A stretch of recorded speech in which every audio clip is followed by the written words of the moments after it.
if there was a formula for happiness, what is one thing that would have to be in it? I think that to really truly feel a sense of happiness inside your home, you want your home to feel like it's personalization. So you really want to bring your personalized style because you live in it day in and day out. And I know some people try to play it safe when it comes to design inside of their home, just for maybe resale value and things like that. But I think adding your own personal touch, whether it's putting up that crazy wallpaper that, other people might not like, but if it speaks to you, or having personal pieces of furniture with historical, value to it or a story behind it. Just definitely having like those personal touches so that every time you walk into your home, you really feel like it's part of you and you're not just trying to go with whatever the trend is for the season. Well, that makes a lot of sense. And as I'm on the search here, that is aligning with what some other people have said who are saying, make it a home, not a house. And also, we do hear that resale value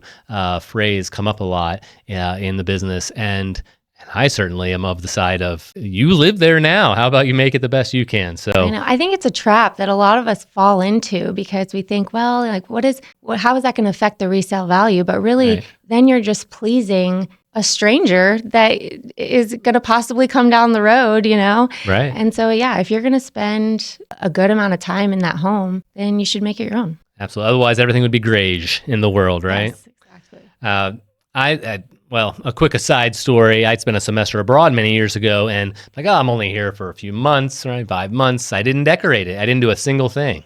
And when I left, I felt sad. I said, I'm never doing that again.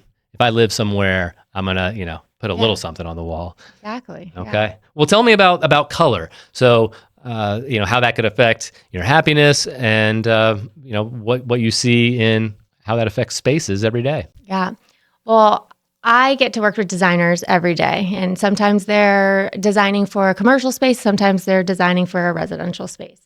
But color works for both, obviously. And there's like a psychology really behind color and what different colors can do for your emotions. So when you're talking about color specifically, you take colors like blues and greens are really geared toward health and well-being and serenity and being relaxed, whereas reds and oranges are going to really speak to like energy and kind of like a more of an upbeat kind of emotion.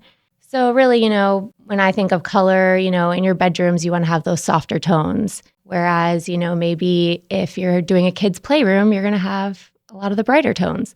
Yeah. So there is a really scientific way about colors, and there's a great psychology behind it.